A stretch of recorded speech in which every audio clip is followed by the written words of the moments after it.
किसान भाइयों, सादर नमस्कार। मैं रागिब अली खेती और प्रकृति चैनल के माध्यम से एक बार फिर आपके सामने हाजिर हूँ। आज का मेरा विषय है हमारी खेती में, हमारी फसलों के उत्पादन में जीवांश कार्बन और सूक्ष्म जीव क्यों ज़रूरी है। इस विषय पर मैं अपनी बात आपके सामने रखूँगा। कृपया मेरी बात को ध्यानपूर्वक सुनें। साथियों, हमारे शरीर के खून में जिस तरह हीमोग्लोबिन होता है, ठीक इसी तरह हमारी भूमि का जीवांश कार्बन भूमि का हीमोग्लोबिन है। कोई मनुष्य जिसके खून में हीमोग्लोबिन की कमी हो जाती है, वह कमज़ोर हो जाता है और किसी काम को नहीं कर पाता।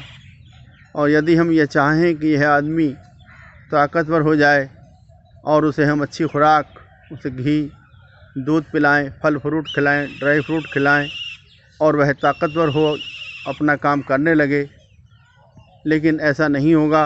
वह आदमी ताकतवर होने की बजाय और अधिक कमज़ोर हो जाएगा। काम तो क्या, वह अपने बिस्तर से उठ भी नहीं पाएगा।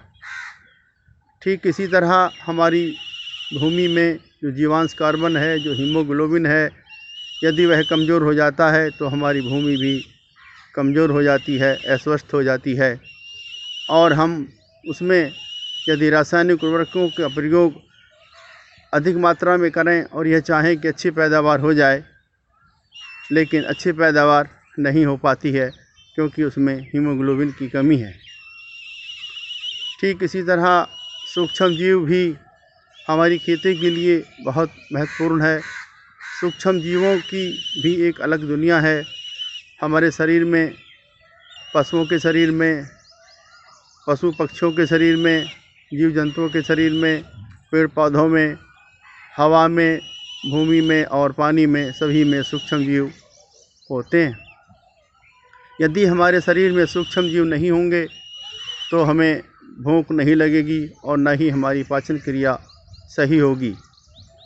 ठीक इसी तरह यदि हमारी भूमि में सूक्ष्म जीव नहीं होंगे तो हमारे द्वारा जैव पदार्थ जो भूमि में डाले गए हैं, वह अपघटित होकर जीवांश कार्बन में अथवा ह्यूमस में परिवर्तित नहीं होंगे और हमारी भूमि में जीवांश कार्बन की कमी होगी।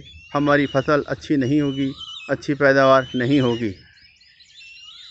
साथियों, जब हम अपने खेत में किसी फसल को बोते हैं तो उसको बोने के लिए उसमें रासायनिक उर्वरकों का प्रयोग DAP, यूरिया, पोटाश भरपूर मात्रा में करते हैं और अच्छी पैदावार लेनी चाहते हैं। साथियों, हमारे द्वारा डाला गया रासायनिक उर्वरक पौधों की जड़ों के द्वारा भूमि से नमी की अवस्था में पौधे अपनी खुराक के रूप में लेते हैं।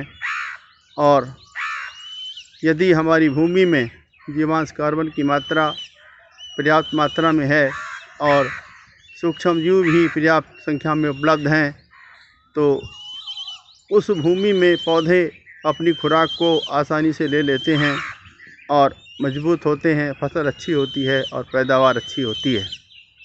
ठीक इसके विपरीत यदि हमारी भूमि में जीवांश कार्बन की मात्रा कम है, सूक्ष्म जीव उपलब्ध नहीं हैं, तो पौधों को अपनी खुराक लेने में परेशानी होती है, फसल अच्छी नहीं होती है और पैदावार अच्छी नहीं होती है। क्योंकि पौधों को खुराक उपलब्ध कराने में जीवांश कार्बन और सूक्ष्म जीवों का महत्व है। अर्थात सूक्ष्म जीव और जीवांश कार्बन पौधों को खुराक लेने में सहायक सिद्ध होते हैं। साथियों, हमें यह बात याद रखनी चाहिए कि सूक्ष्म जीव नमी की अवस्था में ही सक्रिय रहते हैं। हमें इस बात को भी नहीं भूलना चाहिए कि खेती एक बिजनेस नहीं है, बल्कि खेती प्रकृति के ऊपर आधारित है और खेती एक संस्कृति है। साथियों, हमने अपने खेती में पहले से ही क्या ये है कि हमने अपने खेतों में भूमि शोधन करने में भूमि शोधन कीटनाशी का प्रयोग किया है। फसलों में लगने वाले कीट को नियंत्रण करने के लिए कीटनाशी का प्रयोग किया है। रोगों को लगने वाले फसलों में लगने वाले रोगों को रोकने के लिए फफूंदीनाशक का प्रयोग किया है और खरपतवारों को नियंत्रण करने के लिए खरपतवारनाशी का प्रयोग किया है। कुल मिलाकर हम ये कहें कि हमने अपनी भूमि में पहले से ही इतना रसायन डाल रखा है कि हमारी भूमि में रहने वाले सूक्ष्म जीव मर चुके हैं और उसमें रहने वाले जीव भी मर चुके हैं। जब हमारी भूमि में सूक्ष्म जीव नहीं होंगे तो हमारी भूमि में जो हमने जैव पदार्थ डाला है या अपशिष्ट पदार्थ डाला है वह जीवांश कार्बन के रूप में या ह्यूमस के रूप में परिवर्तित नहीं होगा। साथियों, हमें ज़रूरी है कि हम अपनी फसलों की पैदावार के लिए सूक्ष्म जीवों की संख्या को बढ़ाएं और जीवांश कार्बन की मात्रा को बढ़ाएं।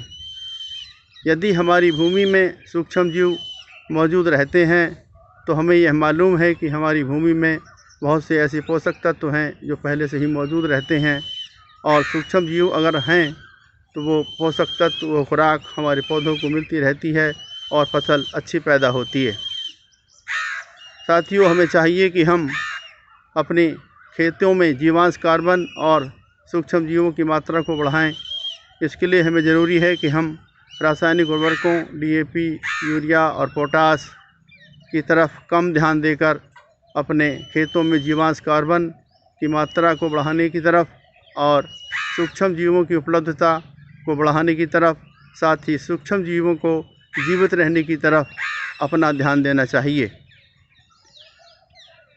जीवांश कार्बन की मात्रा को बढ़ाने के लिए हमें चाहिए कि हम अपने खेतों में हरी खाद का प्रयोग करें, गोबर की खाद का प्रयोग करें, कंपोस्ट खाद का प्रयोग करें, केंचुए की खाद का प्रयोग करें, नेटिव खाद का प्रयोग करें।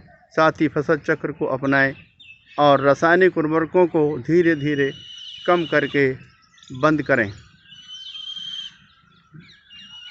अपने खेतों में सूक्ष्म जीवों की उपलब्धता को बढ़ाने के लिए हमें चाहिए कि हम अपने पास के किसी भी जंगल से किसी पुराने पेड़, बरगद या पीपल के नीचे की मिट्टी को, जिसके अंदर सूक्ष्म जीव मौजूद होते हैं, उन्हें लाकर अपने खेतों में डालें या जैविक खाद का प्रयोग करें, जैव उर्वरक का प्रयोग करें।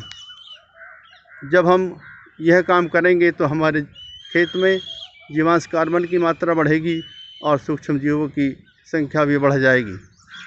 जब हमारे खेत में जीवांश कार्बन की मात्रा अधिक होगी, बढ़ेगी और सूक्ष्म जीवों की संख्या पर्याप्त मात्रा में होगी तो हमारे फसल भी अच्छी होगी और हमारी पैदावार अच्छी होगी।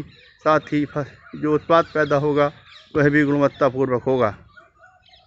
साथियों, अंत में मैं अपने खेती और प्रकृति चैनल के माध्यम से आप सभी किसान भाइयों से अनुरोध करना चाहता हूँ कि अपने स्वास्थ्य को देखते हुए, अपने भूमि के स्वास्थ्य को देखते हुए, अपनी फसलों में लगने वाली उत्पादन लागत को कम करने को देखते हुए, अपने पर्यावरण को, स्वास्थ्य को देखते हुए ये ज़रूरी है कि हम अपने खेतों में अपनी खेती करने में अपने फसलों में प्रयोग होने वाले रासायनिक उर्वरकों और फसल सुरक्षा रसायनों को धीरे धीरे कम करके बंद करें और अपने खेतों में जीवांश कार्बन और सूक्ष्म जीवों की उपलब्धता को बढ़ाएं। इसी से हमारे जीवन में खुशहाली संभव होगी। धन्यवाद।